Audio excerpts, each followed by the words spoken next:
गुरु प्यारी सात संगत जी, प्यार से कहना धन निरंकार जी। सात संगत जी, इंसान तो सिर्फ दुआ या बदुआ दे सकते हैं, लेकिन उसे पूरा वो परम पिता परमात्मा उनके कर्मों के हिसाब से करता है। परम पिता परमात्मा दिखाता तो नहीं, लेकिन वो सबका हिसाब जरूर रखता है। गुरु प्यारी सात संगत जी, आज की साखी इसी विषय पर आधारित है, इसे पूरा जरूर सुने। सात संगत जी, एक भिखारी रोज एक सेठ के दरवाजे पर जाता और भीख के लिए आवाज लगाता। सात संगत जी, जब भिखारी वो की आवाज सुनकर सेठ दरवाजे पर आता तो उस भिखारी को बहुत ही बुरा भला कहता, उसे गालियां भी देता, उसे ताने भी मारता और कहता था, मर जाओ, क्यों कोई काम नहीं करते? क्या जीवन भर भीखी मांगते रहोगे क्या? और कभी कभी तो वो भिखारी को धकेल भी देता। पर भिखारी सिर्फ इतना ही कहता, ईश्वर तुम्हारे पापों को क्षमा करे, ईश्वर सब देख रहा है।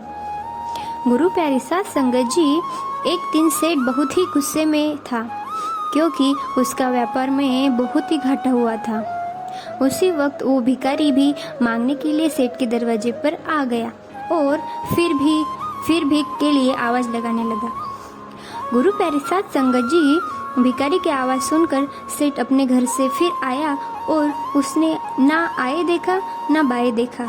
उसने एक बड़ा सा पत्थर उठाया और भिखारी को दे मारा। भिखारी के सिर से खून बहने लगा। सात संगत जी, इतना कुछ होने के बाद भी भिखारी बोला, ईश्वर तुम्हारे पापों को क्षमा करे, ईश्वर सब देख रहा है। गुरु प्यारी सात संगत जी, जब सेठ का गुस्सा थोड़ा कम हुआ तो वो सोचने लगा, मैंने उसे पत्थर से भी मारा, लेकिन उसने मुझे बद्दुआ के बदले दुआ ही दी। उस भिखारी ने ऐसा क्यों किया? इसके पीछे क्या राज है? ये जानने ही पड़ेगा। और वो भिखारी के पीछे पीछे चलने लगा।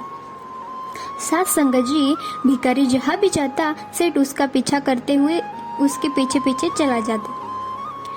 कहीं कोई उस भिखारी को कुछ भीख देता तो कोई उसे मारता, जलील करता, गालियां देता। पर भिखारी इतना ही कहता, ईश्वर तुम्हारे पापों को क्षमा करे, क्योंकि ईश्वर सब देख रहा है। गुरु प्यारी सात संगत जी, अब अंधेरा हो चला था। भिखारी अपने घर के लिए लौट रहा था और सेठ उस भिखारी के पीछे पीछे ही चला जा रहा था। भिखारी जैसे ही अपने घर के लिए लौटा, एक टूटी फूटी खाट पे एक बुढ़िया सो रही थी। वो भिखारी की पत्नी थी।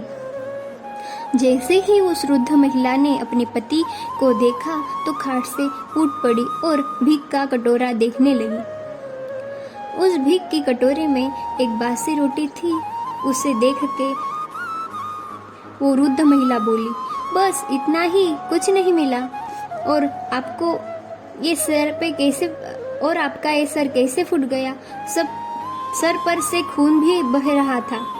सात संगत जी, भिखारी बोला, हाँ बस इतना ही है, कुछ ने नहीं दिया, सबने सिर्फ गालियां दी, कुछ ने तो पत्थर भी मारे, इसलिए सर फूट गया और ये सब अपने ही पापों का परिणाम है।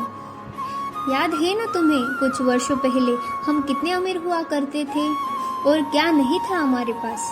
गाड़ियाँ थी, बंगले थे, हर सुख सुविधा थी, पर हमने कभी दान नहीं किया। याद है तुम्हें वो अंधा भिखारी? सासन जी, भिखारी की बातें सुनकर वह वृद्ध महिला की आंखों में आंसू आ गए और उनसे कहा, हाँ याद है मुझे, कैसे हम उस अंधे भिखारी का मजाक उड़ाते थे, कैसे वो भीख मांगने आता था तो उसके कटोरे में रोटियां की जगह एक खाली कागज रख देते थे। उस अंधे भिखारी को गालियां देते थे, ताने मारते थे, उसे हम कितना जलील करते थे, उसे तो कभी कभी ढकेल भी देते थे। सब याद है मुझे, कैसे मैंने उसे रास्ता नहीं दिखाया और घर के बने नाले में गिरा दिया था। जब भी वो रोटियां मांगता था तो मैं उसे बस गालियां ही देती थी। तब एक तो उसका कटोरा तक फेंक दिया था मैंने। और हमारे इन हरकतों से वो अंधा भिखारी हमेशा कहता था कि तुम्हारे पापों का हिस्सा वो ईश्वर करेंगे, मैं नहीं। और आज उसी भिखारी की बद्दुआ और हाय हमें लगी ले डूबी है। गुरु प्यारे साध संगत जी, फिर भिखारी ने कहा, पर मैं कभी किसी को बद्दुआ नहीं देता, चाहे मेरे साथ कितना भी कोई बुरा भला क्यों न कर ले, चाहे कोई मुझे जलील क्यों ना करे या चाहे कोई भी मुझे धक्का क्यों ना दे, मैं उससे बद्दुआ कभी नहीं देता। बल्कि मेरे लब पे हमेशा उन लोगों के लिए दुआ ही रहती है, क्योंकि मैं अब नहीं चाहता कि कोई और इतने बुरे दिन से गुजरे।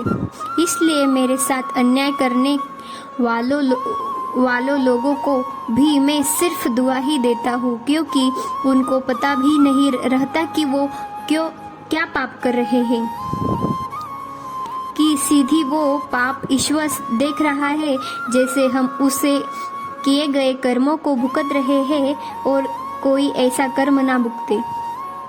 इसलिए मेरे दिल से अब अपना हाल देख के बस सभी के लिए दुआ ही निकलती है। गुरु प्यारी साध संगत जी, सेठ चुपके सब बातें सुन रहा था। भिखारी और उसकी पत्नी की बातें को सब सुन रहा था। सेठ को अब सारी बातें समझ में आ गई थी। भिखारी और भिखारी की पत्नी ने जो भीख में आधी भासी रोटी मिली थी उसे मिल बांट कर खाई और फिर सब प्रभु की महिमा है यह कहकर वो सो गए। गुरु प्यारी साध संगत जी, अगले दिन वही भिखारी भीख मांगने के लिए उसे सेठ के यहाँ गया और भीख के लिए आवाज लगाने लगा। सेठ ने पहले से ही उसके लिए ताजी रोटी निकाल कर रखी थी, जो उसने भिखारी को दी और हल्के ही मुस्कुरा के भरे स्वर में कहा, माफ करना बाबा, गलती हो गई मुझसे। सेठ की बातों को सुनकर भिखारी ने कहा, ईश्वर तुम्हारा भला करे, और वो वहां से चला गया। गुरु प्यारी साध संगत जी, सेठ को इस एक बात समझ आ गई थी, इंसान तो बस दुआ या बद्दुआ दे सकता है, लेकिन उसको पूरा तो वो परम पिता परमात्मा ईश्वर उनके कर्मों के हिसाब से करता है। गुरु प्यारी साध संगत जी, कभी जलील नहीं करना किसी को अपने चौखट पर, क्योंकि परमात्मा कब कटोरा बदल दे बता ही नहीं सकते। वो परमात्मा दिखाता तो नहीं, लेकिन वो सब देख रहा है, सबका हिस्सा वो अपने पास पक्का रखता है। इसलिए हमेशा अच्छे कर्म ही करें, लोगों से बहुत ही प्यार से बात करें। गुरु प्यारी साध संगत जी, कभी किसी को जलील ना करे और आपके साथ कोई भी कितना बुरा व्यवहार क्यों ना करे, लेकिन हमेशा उसके लिए परमात्मा से सिर्फ दुआ ही मांगे, क्योंकि दुआओं में बहुत ही ताकत होती है। आप दूसरों के लिए दुआ मांगेंगे तो परमात्मा आपकी भी दुआ कबूल करेंगे और दूसरों की भी दुआ को कबूल करेंगे। लेकिन अगर हम दूसरों के लिए गड्ढा खोदेंगे तो दूसरों के लिए बद्दुआ मांगेंगे तो वो बद्दुआ क्या पता हमें ही ना लग जाए और उस गड्ढे में हम ही ना गिर जाए। इसलिए हम सिर्फ सबके लिए दुआ ही मांगे। गुरु प्यारी साध संगत जी, वाणी में कोई चूक भूल हुई हो तो क्षमा करना, जी बख्श लेना। तू ही निरंकार, मैं तेरी शरण आहा, मैनू बख्श लो। गुरु प्यारी साध संगत जी, प्यार से कहना, धन निरंकार जी। साध संगत जी, आपको ये साखी कैसी लगी कमेंट बॉक्स में कमेंट करके ज़रूर बताइए। अगर साखी अच्छी लगी हो तो साखी को लाइक करें, शेयर करें और कमेंट करके अगली बार एक प्यारी साखी के साथ आप जी से मुलाकात होगी। गुरु प्यारी साध संगत जी, प्यार से कहना, धन निरंकार जी।